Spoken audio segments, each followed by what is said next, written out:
नमस्कार दोस्तों, आप लोग कैसे हैं। उम्मीद करते हैं आप लोग अच्छे होंगे। दोस्तों मैं आपके लिए न्यू सेशन के साथ उपस्थित हुआ हूँ। दोस्तों वीडियो पसंद आए तो प्लीज़ लाइक कर दें, कमेंट करें, शेयर करें और सब्सक्राइब करें। दोस्तों ये वर्ल्ड वार रिलेटेड क्वेश्चन है जो आपको आगामी एग्जाम में पूछने की संभावना है। दोस्तों वीडियो पसंद आए तो प्लीज़ शेयर कर दें। प्रथम विश्व युद्ध, जिसे महान युद्ध के रूप में भी जाना जाता है, 28 जुलाई 1914 से 11 नवंबर 1918 तक चला। इस युद्ध में कई देश शामिल थे, जिसमें जर्मनी, ऑस्ट्रेलिया, हंगरी जैसे प्रमुख शक्तियाँ और एक तरफ ओटोमन साम्राज्य शक्तियों के रूप में जाना जाता है शामिल थे, और दूसरी ओर फ्रांस, ब्रिटेन और रूस। युद्ध मुख्य रूप से सैन्यवाद, साम्राज्यवाद, राष्ट्रवाद और ऑस्ट्रेलिया हंगरी के आकस्मिक युद्ध, राज्य फाउंडेशन की हत्या सहित कारणों के एक जटिल जाल में कारण हुआ था।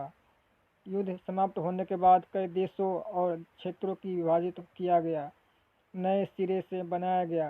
ऑटोमन हंगेरियन साम्राज्य को भंग कर दिया गया, जिससे ऑस्ट्रेलिया हंगरी, चेकोस्लोवाकिया को, यूगोस्लाविया को जैसे नए राष्ट्रों का निर्माण हुआ।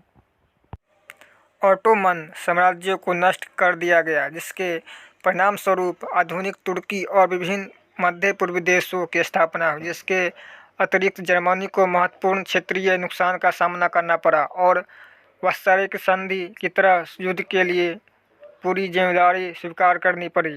वर्साई की संधि के परिणामस्वरूप दूरगामी थे। इनमें जर्मनी पर भारी मुआवजा लाया गया और उनकी सैन्य क्षमताओं और सीमित कर दिया गया।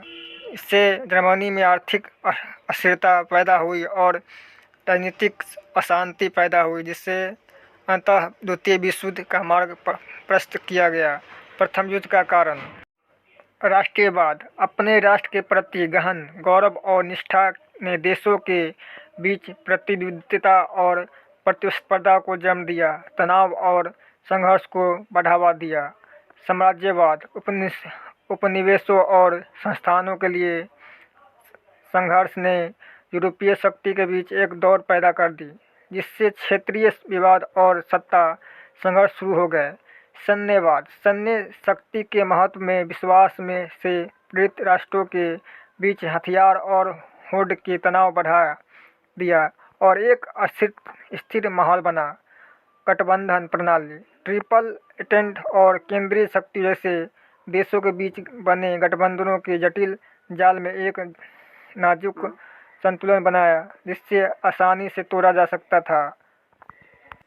बाल्कन युद्ध। 1912 से 1913 में दो बाल्कन युद्धों ने क्षेत्र में जातीय तनाव को बढ़ावा दिया, जिससे यूरोप और अधिक अस्थिर हो गया और बड़े संघर्षों के लिए मंच तैयार हो गया। आर्थिक परिस्थितियाँ। राष्ट्रों के बीच आर्थिक परिस्थितियाँ, विशेष रूप से बाजारों और संस्थानों पर मौजूदा प्रतिद्वंद्विता बढ़ गई और युद्ध के लिए आर्थिक प्रेरणाएँ जुड़ गई। कूटनीति और विफलता। संघर्षों को हल करने के राजनीतिक प्रयास अक्सर अप्रभावी या अपर्याप्त थे, जिसके कारण वार्ता विफल हो गए और शत्रुता की वृद्धि हुई। राष्ट्रीयवादी प्रचार। सरकारों ने जनमत में हेरफेर करने और राष्ट्रवादी उत्साह को बढ़ावा देने के लिए प्रसार का इस्तेमाल किया, जिससे उसकी आज़ादी के बीच युद्ध के लिए समर्थन जुटाना आसान हो गया। गठबंधन की प्रणाली। गठबंधन की कठोर प्रणाली का मतलब था कि इन समझौतों की तरह अपने दायित्वों के कारण दो देशों के बीच कोई भी संघर्ष तेजी से बड़े पैमाने पर युद्ध में बदला जा सकता है, जिससे कई देश शामिल थे। प्रथम विश्व युद्ध का प्रभाव। वर्साई की संधि और प्रथम विश्व युद्ध का अंत। 8 जून 1919 को वर्साई की संधि पर हस्ताक्षर, जिससे आर्थिक तौर पर युद्ध को समाप्त कर दिया और जर्मन पर कठोर शर्तें लगा दी। नए राष्ट्रों का उदय। 4 प्रमुख साम्राज्यों जर्मन, ऑस्ट्रो-हंगेरियन, रूसी और ओटोमन साम्राज्य के विघटन के नए राष्ट्रों और सीमाओं का उदय हुआ।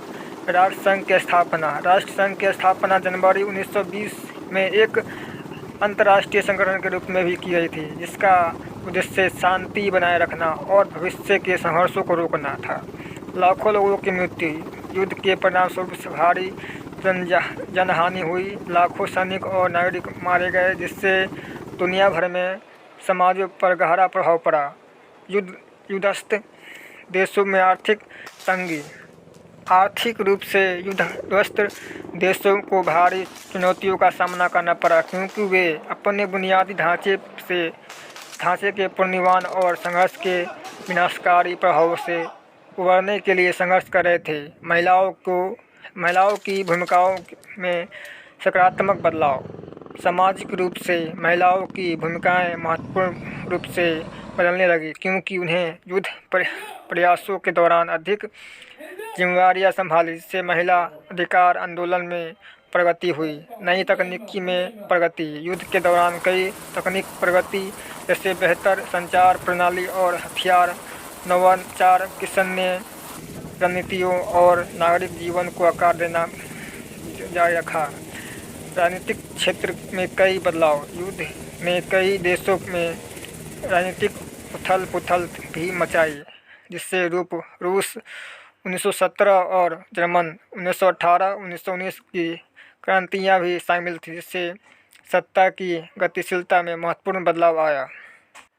नए स्वतंत्र राष्ट्र का निर्माण, आत्मनिर्भर की अवधारणा की प्रमुखता मिली, क्योंकि राष्ट्रों ने औपनिवेशिक शक्तियों से स्वतंत्रता की मांग की या जातीय सांस्कृतिक पहचान के आधार पर राष्ट्रीय सीमाओं को फिर से निर्धारित करने की मांग की। दोस्तों, वीडियो कैसा लगा प्लीज़ हमें कमेंट करके बताएं। वीडियो अच्छी लगी तो प्लीज़ लाइक कर दें, कमेंट करें, शेयर करें और सब्सक्राइब करें। मिलते हैं नेक्स्ट वीडियो में, तब तक के लिए जय हिंद।